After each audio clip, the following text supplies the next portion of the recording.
আমি যখন ফজদারহাট ক্যাডেট কলেজে পড়তাম তখন প্রতিদিন পড়াশোনার জন্য আমরা সময় পেতাম অন অ্যান অ্যাভারেজ 2.5 থেকে 3 ঘন্টা, খুব কম কিন্তু। এবং সত্যি করে কথা, আমি যখন প্রথম পড়তে যাই ক্লাস 7 এবং 8-এর শুরুতে, আমি এই অল্প সময়ে যে পড়াশোনার যে চাপ সেটার সাথে আসলে কোপ আপ করতে পারিনি, এবং এই জন্য আমার রেজাল্ট ক্রমাগত খারাপ হতে শুরু করলো।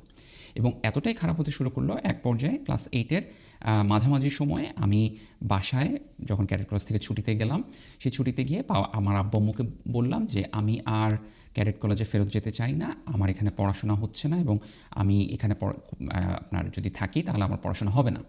এবং তখন আমি একটা যুক্তিও দেখাই যে সেই মুহূর্তে ক্যাডেট কলেজ, ফজদারহাট ক্যাডেট কলেজ, তার ইতিহাসে সায়েন্সে আপনার মাত্র একজন স্ট্যান্ড করেছিল, এবং ওটা আমাদের ইতিহাসে সবচেয়ে খারাপ রেজাল্ট ছিল। সো সেইটাকে দেখিয়ে আমি আমার আব্বু আম্মুর কাছে প্রস্তাব দিলাম যে আসলে ক্যাডেট কলেজ নিজেও খারাপ করছে এবং আমি তো তার মধ্যে আরও খারাপ করছি, এবং এই যে অল্প সময়ে পড়াশোনা গুছিয়ে নেওয়া সেটা আমার পক্ষে সম্ভব না। সো আমাকে আসলে ক্যাডেট কলেজ ছেড়ে দিতে হবে।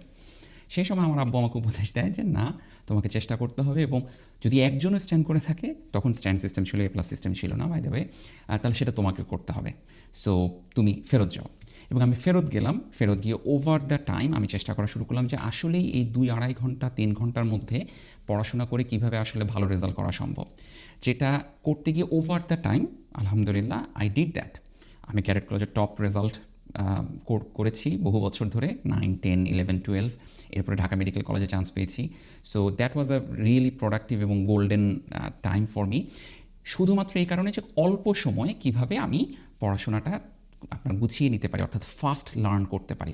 যেটা করতে একজনের 3 ঘন্টা লাগে, আমার সেটা আমি যদি 2 ঘন্টায় করতে পারি, দ্যাটস ফাস্ট লার্নিং।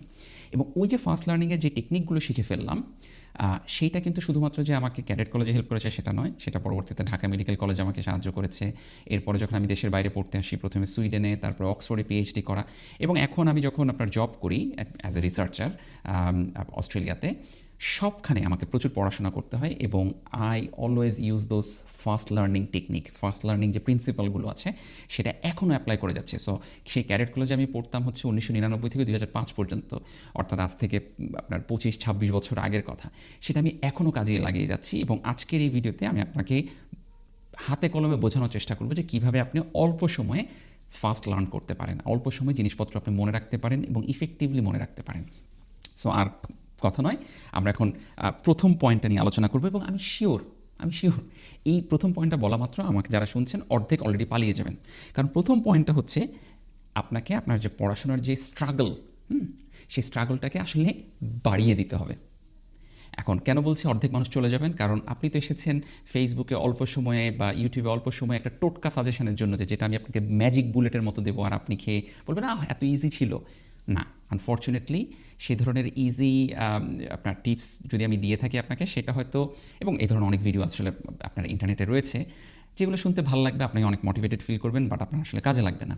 যেটা কাজে লাগবে সেটা হচ্ছে you need to increase the level of struggle. এখন কী বোঝাচ্ছে স্ট্রাগল বলতে? কি দেখেন, পড়া তো পড়ে যাওয়া যায়। হ্যাঁ, আপনি আগাটু গোড়া সব কিছু পড়ে ফেললেন, জোরে জোরে আপনি পড়লেন, আপনি হচ্ছে যে লিখে পড়েন, যেভাবেই পড়েন। বাট স্ট্রাগল বলতে আমি যেটা বোঝাচ্ছি, অ্যাক্টিভ লার্নিং। যখন আপনি সব কিছু পড়ে যাচ্ছেন, এবং পড়ে যাওয়া, নতুন একটা সাবজেক্ট পড়ছেন, পড়ে যাচ্ছেন, সেটা প্যাসিভ লার্নিং। আপনাকে প্যাসিভ লার্নিংটাকে অ্যাক্টিভ লার্নিংয়ে কনভার্ট করতে হবে। এবং এই অ্যাক্টিভ লার্নিংয়ে কনভার্ট করার জন্য আপনাকে you need to ask question, যে আচ্ছা আমি যেটা পড়লাম এটা মানে কি এটা, এবং সাথে আপনাকে ডট মিলাতে হবে, আপনাকে কানেক্টিং দ্য ডটস করতে হবে, যে গতকালকে আমি যখন ওই টপিক পড়ছিলাম, আচ্ছা ওটার সাথে কি এটার কীভাবে সম্পর্ক। কারণ নলেজ যেভাবে বিল্ড হয় আমাদের ব্রেইনে, সেটা হচ্ছে বিল্ডিং ব্লকের মতো। সো আপনি একটা ব্লকের সাথে আরেকটা ব্লকের যদি কানেকশন না থাকে, ওই যে একটা ইটের সাথে আরেকটা ইটের যদি মাঝখানে সিমেন্টের যদি লেয়ারিংটা না হয়, তাহলে কিন্তু সেটা আপনার কাজে দিবে না। সো সেই জন্য সেটার জন্য আপনাকে নিজেকে টেস্ট করে দেখতে হবে, আচ্ছা যে আমি যেটা বুঝলাম দেখি আমি আসলেই বুঝলাম, আমি যে যে জিনিসটা জানলাম সেটাকে কোয়েশ্চেন করে দেখা, যে আমি কি আসলেই পারছি, আমি কোনো কিছুর সাথে ডট মিলাতে পারছি। এবং এই যে কানেকশনটা এটা করা, this is an active thing, this is a struggle thing. Trust me, it's not easy. অন্তত প্রথম দিকে যদি আপনি শুরু করেন, ইটস ভেরি ডিফিকাল্ট। কারণ যেটা বললাম যে নতুন একটা টপিকে নতুন একটা সাবজেক্ট আপনি পড়ছেন, এমনিতেই সেটা কঠিন। আপনি যদি প্যাসিভলিও সেটাকে পড়ে যান, ইটস অলরেডি ডিফিকাল্ট। তার মধ্যে আমি আপনাকে বলছি ডিফিকাল্টি লেভেল আরও বাড়াতে, অর্থাৎ নিজেকে নিজে চ্যালেঞ্জ করতে, অ্যাক্টিভলি পুশ করতে। But trust me, this is the only way. এবং এটা যদি আপনি করেন, তাহলেই আপনি হচ্ছেন যে ওভার দ্য টাইম বেনিফিটটা পাবেন এবং পরবর্তীতে যেটা হবে যে অল্প সময়ে আপনি শিখতে পারবেন। আচ্ছা, অল্প সময়ে শেখার আরেকটা ইম্পর্টেন্ট যেই পয়েন্ট যেটা আমি নেক্সট পয়েন্টে আলোচনা করব সেটা হচ্ছে সব কিছুকে আপনাকে একটা ফ্লো চার্ট বা একটা অর্গানাইজেশনের মধ্যে নিয়ে আসতে হবে। দেখুন, আমরা অনেক সময় যেটা হয়, এটা আমার সাথেও ঘটে, আমি শিওর আপনার সাথেও ঘটে, যে একটা জিনিস যখন আপনি পড়ছিলেন, আমরা সবসময় বলি বুঝে বুঝে পড়ো, এবং আপনি বুঝে বুঝে পড়লেন, এবং যখন আপনি পড়লেন তখন আপনি একদম আসলে বুঝতে পেরেছেন, ও আচ্ছা এটার কারণে এটা হয়, ও আচ্ছা এখান থেকে এটা হয়, ডান, আমি সব বুঝেছি। কিন্তু পরীক্ষার হলে কিংবা কাউকে যখন এক্সপ্লেন করতে গিয়েছেন, মাথা পুরো আউট, আপনার মানে কোনো কিছু, আপনার মানে কী বলবো, যে উত্তর দক্ষিণ কোনো কিছু আপনি বলতে পারছেন না, আপনি বুঝতে পারছেন না যে কীভাবে শুরু করবেন। এটা সবার সাথেই ঘটে। এটার মেইন কারণ যেটা, সেটা হচ্ছে যে নলেজ শুধুমাত্র আন্ডারস্ট্যান্ডিংয়ে সীমাবদ্ধ না। Yes, understanding is a big component of it, but সেই আন্ডারস্ট্যান্ডিংকে যদি আপনি অর্গানাইজেশন না করেন তাহলে সেটা কাজ হবে না। যেটা বললাম যে আপনি যেটা দেয়াল তৈরি করতে চান, দেয়ালে একটা ইটের সাথে আরেকটা ইট বসিয়ে বসিয়ে তো করতে হবে। এখন সেই ইটগুলোর মাঝখানে আমি সিমেন্টের কথা বলেছি, যে কানেকশন, আপনি এক গাদা ইট এবং এক গাদা সিমেন্ট যদি ঢেলে দেন, সেটা কি ওয়াল হলো না, সেটা একটা স্তূপ হয়ে গেল, এবং সেই স্তূপ থেকে কোনো কিছুই আপনার ফ্রুটফুল কোনো কিছু বেরিয়ে আসবে না। সো আপনাকেও যেটা করতে হবে, আপনার মস্তিষ্কে এরকম একটা যদি আপনার লেয়ার তৈরি করতে হয়, ইনফরমেশনগুলোকে থরে থরে সাজানো লাগবে, একটার সাথে একটা কানেকশন করে আপনাকে অর্গানাইজ করতে হবে। এবং এই অর্গানাইজেশনের সবচেয়ে, আমার জন্য যেটা সবচেয়ে ইউজফুল টেকনিক ছিল, সেটা ছিল ফ্লো চার্ট। এনিথিং আমি ফ্লো চার্ট দিয়ে পড়তাম। Flow chart is very popular in science. আপনার সায়েন্সের যে টপিকগুলো আছে, যে ও আচ্ছা আপনি কার্বন চক্র পড়ছেন, কার্বন চক্রের এখান থেকে এখানে যায়, আপনি বাস্তু সংস্থান পড়ছেন, এটা থেকে এটা হয়, এটা থেকে এটা হয়। সো আপনার সায়েন্স রিলেটেড টপিকগুলোতে আপনার flow chart is really helpful. সেটা ছাড়াও সায়েন্স, আপনার আর্টস, কমার্স, আপনার ইতিহাসের মতো যে বোরিং যে সাবজেক্টগুলো আছে, সেগুলোকেও সম্ভব ফ্লোচার্ট করে পড়া। ফর এক্সাম্পল, আমি যখন রাজা রামমোহন রায়ের জীবনী পড়ছিলাম, আমাদের সেই সামাজিক বিজ্ঞানে ছিল, সেটা তো ইতিহাস, রাইট? আমি সেটাকে ফ্লোচার্ট হিসেবে চিন্তা করতাম। আচ্ছা, উনি এত সালে জন্মগ্রহণ করেছেন, জন্মগ্রহণ করার পরে এত সালে উনি রাজত্ব পেয়েছেন, রাজত্ব পাওয়ার পরে ও এত সালে উনি হচ্ছে বিধবা বিবাহ যেই আইন সেটা প্রণয়ন করেছেন। সো প্রত্যেকটাকে ফ্লো চার্ট করা যায়, ওনার পুরো জীবনটাকে একটা ফ্লো চার্টের মধ্যে সাজিয়ে ফেলা। এটা আমাকে আরও বেশি হেল্প করেছে যখন আমি মেডিকেলে পড়ি। মেডিকেলে ইটস ভেরি ইম্পর্টেন্ট, যখন আপনি বিভিন্ন ডিজিজ, বিভিন্ন সিস্টেম পড়ছেন, সেখানে একটার সাথে একটার যে কানেকশান, কোন ডিজিজের সাথে কীভাবে কী হচ্ছে, প্যাথোলজি, মাইক্রোবায়োলজি, আপনার ফিজিওলজি, মেডিসিন, এই প্রত্যেকটা জিনিস কিন্তু ওয়েল কানেক্টেড। সো সেইখানে আমাকে এটা মারাত্মকভাবে হেল্প করেছে। So please try that. এটা ছাড়াও অনেকে মাইন্ড ম্যাপ করে থাকে। মাইন্ড ম্যাপ ইজ, আমি বলবো যে এটা হচ্ছে আপনার ফ্লো চার্ট অন স্টেরয়েড, কারণ mind map can go in many different way. Start with building flow chart for your own. আচ্ছা, এখন এই জায়গায় আরেকটু থামাই। আমি জানি যে ভিডিও অনেক লম্বা হচ্ছে এবং ভিডিও লম্বা হবে, ঠিক আছে?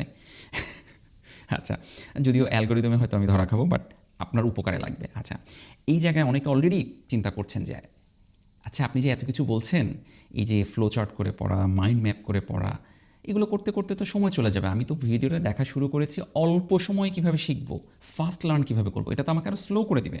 That's not true. আপনি দেখেন, এখানে অনেকে ডিজাইনার আছে, দে হ্যাভ ডিজাইনার মাইন্ডসেট, যে আমি খুব সুন্দর করে ফ্লো চার্ট করবো, এমন সুন্দর করে আমার নোট খাতা করবো যে নোট খাতা দেখে সবাই বলবে ওয়াও। না, সেটার জন্য আপনার টাইম যাবে, এবং দ্যাটস টাইম ওয়েস্টেজ। আপনাকে এমন একটা ফ্লো চার্ট করতে হবে, আপনি নিজের মতো করে নিজে করবেন। এই যে আমি এই ভিডিওটা করার জন্য যে পয়েন্টগুলো সেটা এখানে লিখে নিয়েছি, এবং এটা তো অন্য কাউকে বোঝার কোনো প্রয়োজন নেই, অন্য কাউকে দেখানোর কোনো প্রয়োজন নেই। অ্যাজ লং অ্যাজ আমি চিন্তা করছি এবং সেই জিনিসটাকে আপনার নোটিফাই করে নিচ্ছেন, নোট ডাউন করে নিয়েছি, দ্যাটস মোর দেন এনাফ। আপনাকে সেটা করতে হবে, এবং সেটা যদি আপনি করেন, যখন আপনি আপনার নিজের জন্য করছেন, it will not take too much time. আপনি যদি সেখানে অনেক টাইম ইনভেস্ট করেন, লাল কালি, নীল কালি, সাইন পেন, আপনার হচ্ছে ইয়েলো মার্কার, এগুলো যদি ইউজ করতে থাকেন, that will just take away your precious time. অল্প সময় পড়তে হলে focus on the real thing, এসব ডিজাইন করে পড়ার কোনো দরকার নেই। আচ্ছা, এই জায়গায় আরেকটা ইম্পর্টেন্ট যেটা পয়েন্ট, যেটা আমি বলতে চাই, সেটা হচ্ছে এটা আসলে টাইম ম্যানেজমেন্টের একটা ব্যাপার, একটা প্রিন্সিপাল, এটাকে বলা হয় পার্কিনসন্স ল। সেটা মানে হচ্ছে যে আপনি যদি একটা কাজের জন্য যেই সময়টা বরাদ্দ করেছেন, দেখা যাবে সেই সময় পুরোটা ধরেই ওই কাজটা চলছে।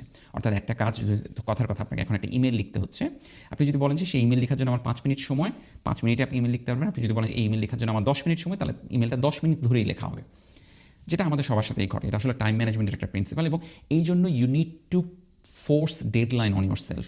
কারণ আমাদের তো স্টুডেন্ট হিসেবে বা আপনার হিসেবে তো টাইম তো অনেক ক্ষেত্রে চলছে, যে আজকেরটা কালকে পড়লেও চলে, কিন্তু আপনি যদি ওইভাবে চলতে থাকেন তাহলে কিন্তু আপনার ওই বাউন্ডারিটা ফিক্স হবে না। ক্যাডেট কলেজের যেটা বেনিফিট ছিল সেটা হচ্ছে যে উই ওয়ার রেস্ট্রিক্টেড। আপনি চাইলেও বৃহস্পতিবার রাতে আপনি পড়তে পারবেন না, আপনি শুক্রবারে পড়তে পারবেন না, because they are were activities. চাইলেও যখন আপনার অ্যানুয়াল স্পোর্টস হচ্ছে, যখন বাস্কেটবল কম্পিটিশন হচ্ছে, যখন স্টেজ কম্পিটিশন হচ্ছে, আপনি চাইলেও পড়তে পারবেন না।